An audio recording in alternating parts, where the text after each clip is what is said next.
Our buyers are different. That's what they all say. So much so that Sharp named this chapter, Our Buyers Are Different. And he does mean that sarcastically. Because the data says that your buyers are not that different at all. In fact, across different brands selling similar products in the same category, the customers are largely the same people who buy from you and your competitor.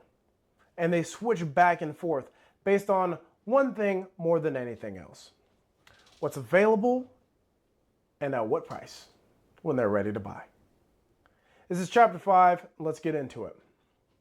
Every brand believes its customers are special.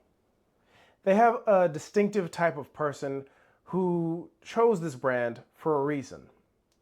They are not the same as the people buying from the competition. They're discerning, more loyal, and more connected to what the brand stands for. And that belief drives everything about how the brand markets itself. The messaging, the targeting, the positioning, the community it tries to build. All of that is built on the assumption that our buyers are a different kind of person. And Sharp's data as that assumption is flattering, but largely false.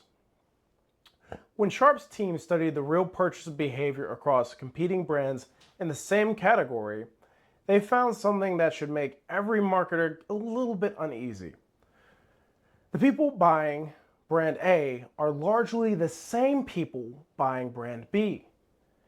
They're not two distinctive tribes with fundamentally different values or identity. They are one pool of buyers that move between options based upon what is available, what is front of mind, and what is priced right at the moment that they are ready to purchase. Sharp writes, competing brands sell to the same market. The buyers of one brand are much the same as the buyers of competing brands in terms of their category, buying rates, and their demographics. Now that is not a small finding.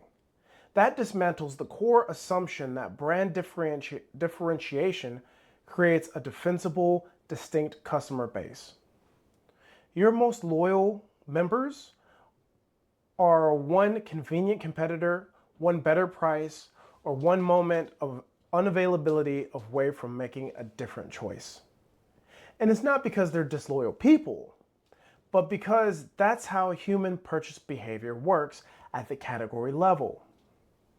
And here's the part of the chapter that is most psychologically honest and the most uncomfortable. And that is when people express loyalty to a brand, they mean it. They're not lying, the preference feels real. But Sharp's data suggests that in many cases, the preference was constructed after the purchase, not before it. And here's what this looks like in practice. You go to the store and you need toothpaste. You look at what's on the shelf, you check the price, you grab one, you go home. And a researcher calls you the next day and asks which toothpaste brand you prefer. And you say Colgate without hesitation. But did you choose Colgate because of a deep, considered loyalty? Or did you choose it because it was there, it was priced right, and you needed toothpaste? You probably told yourself and the researcher that Colgate is your preferred brand. We need our choices to mean something. So we construct a preference narrative after we've already made the decision. This is very similar to the way we go about thinking. We talked about this way back in phase 1. When you think fast and slow, your mind already made the decision with its system 1 processing, and then your system 2 processing then justified it afterwards. In that same way, if you're in a situation where you need toothpaste, you're going to make a decision to buy whatever toothpaste is available at the right price. And then your mind will create the narrative to justify that decision that you made. Therefore, you went home with Colgate. However, had the situation been different, a week goes by, they're having the 4th of July sale. Now Crest is on sale, and you can get a better deal on Crest. By and large, a person will switch to Crest because of the deal, And if they are called the following day, then they will tell the researcher that Crest is their preferred brand. And people are just that fickle. We create our narrative after the fact. And we became loyal in our minds to justify a decision that was largely made on availability and price. Sharp calls this the I love my mom effect. Of course, you think your mom is the best, hopefully. Some of you, but by and large, your average happy person who grew up in a stable relationship, you think your mom is the best. And you're supposed to. And it would feel wrong not to. But if you had been born into a different family with the same circumstance, you would feel exactly the same way about the mom that you grew up with. Brand loyalty works the same way. Let's say that in a little bit of a different way, breaking that down a little bit more slowly. If you grew up in the Johnson family, which was a normal mom-dad family, you would think your mom is the best. And if you grew up in the Jones family, you'd think your mom is the best, assuming that it's the same dynamic. If those children had switched just per chance, then whomever was raised under that mom would think that mom is the best. In that same way, we think whatever brand we're buying is the better brand because we're justifying the decision we made. And brand loyalty is the same. You are loyal to the brand that you ended up with. And then you build a story around why that is the best one. And this is where the chapter connects back to previous chapters. If buyers are not that different, and if they are largely a shared pool of people floating between options, then the question is not, how do I build the most distinctive brand for my specific type of buyer? The real question is, how do I make sure that I am the option that they reach for when the moment of purchase comes? And the answer to that is two things working together in tandem. The first is mental availability. The brand already has to exist in someone's mind as a legitimate option before the physical availability can do any work. And essentially what that says is, if they've never heard of you, it doesn't matter how available they are, you're invisible. And Sharp goes into detail on this. It's actually very interesting how you can take an ad, and the likelihood is that you're not going to remember the ad itself. This is fascinating. If you take an example, think of the most popular ad in 2005. It's 2026, that was 20 years ago. For example, one that stands out to me is the Real Men of Genius commercials. And essentially it would say, hey, there's a man here who is the taco salad man. And then there'd be a choir in the back. It's like, taco salad man. And then, way to go, taco salad man.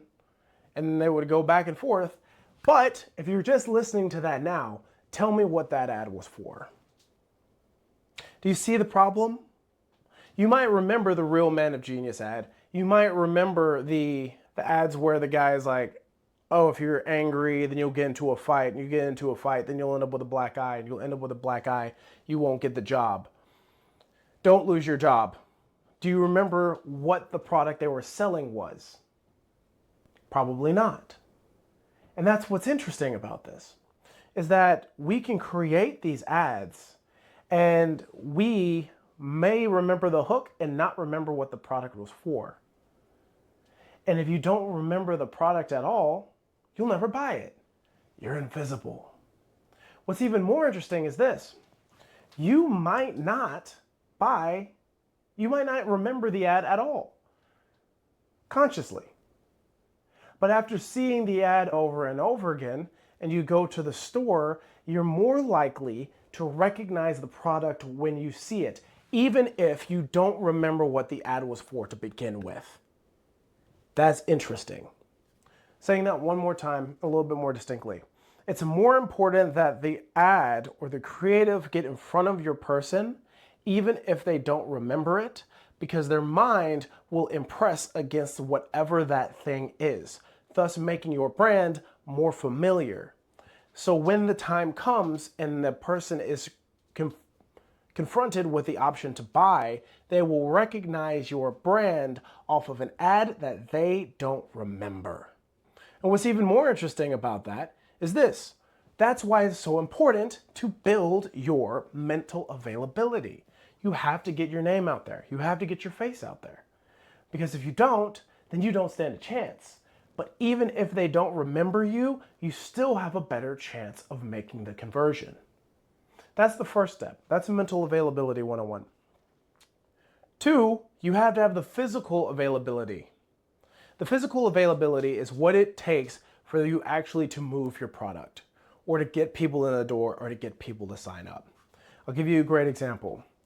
Hypothetically, you're a CrossFit gym owner and you know a little bit about the marketing game. You worked with us and we were able to give you the mental availability. So now everybody in your community within 5 miles knows about your gym. They even bring it up in conversations. Or maybe they don't. Maybe they've just seen the ad. And at some point they say, hey, I need to get in better shape. What I'm going to do is I'm going to go to Regenix CrossFit. But then they can't find you. Because either your website is bad, your Google lead is bad, or your building's off in a warehouse under a bridge somewhere. If that is the case, they're never going to come find you. You'll never be able to close the deal because your physical availability is not present. You have to, 1, be mentally there, mental availability, which is a predecessor to your physical availability. And you have to get both of those before you build the brand. So I'll give you another example. And this is going to be a little bit more actual hands-on. I shop at Costco regularly. I would say that, hypothetically, I'm a Colgate loyalist. I'm someone who genuinely prefers Colgate, and I will tell you that if I use Colgate in this example.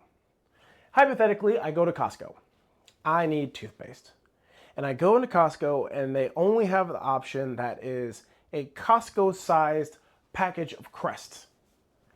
Because I need the toothpaste, I am buying Crest. It's not because I'm disloyal to Colgate. My loyalty didn't disappear. It's just because Crest was physically available at the time and Colgate wasn't. And the next time a researcher asks me what toothpaste I prefer, because I already bought Crest, I would likely say Crest. It's funny how that works with human nature. But that's why your mental availability and your physical availability are so important. And that's the through line is this. That mental availability gets you to the consideration set. Physical availability determines whether or not you are chosen when the moment comes. Weirdly enough, I'm off script right now, but I'm thinking of a story. It's in the Bible. Jesus is giving a parable about the 10 virgins, and they're waiting on this bridegroom to show up. And then 5 of them realize, hey, I don't have any oil. They're supposed to be standing there with lampstands with oil in them, by the way. So there's 10 virgins there with lampstands and oil, and 5 of them are like, oh, I don't have any oil.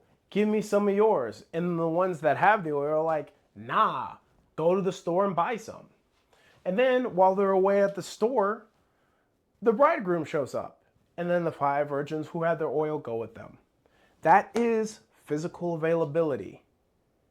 They were ready when the time came. It's the same story. Weird. That is no religious, I'm not pushing anything religious, but it's an example. You need both. You need the mental availability. You need the physical availability. And that determines whether or not you can grow your brand. Now, what does this mean for your gym? Let me make this very specific. Your athletes in your gym right now, they will tell you that they're never going to go anywhere else. And they mean that. That loyalty that you have with the people in your gym is real. And it matters. It's the backbone of the culture of your gym. It's what keeps your doors open month to month. It's what generates the word of mouth. It's what brings in new people. Don't dismiss it and don't deprioritize that. But understand what it is and what it isn't. Loyalty is the foundation. Loyalty is a floor, not a ceiling. It's the foundation that your brand stands on, not the engine that grows it. The people who are going to join your gym next month are not deeply loyal to anyone right now.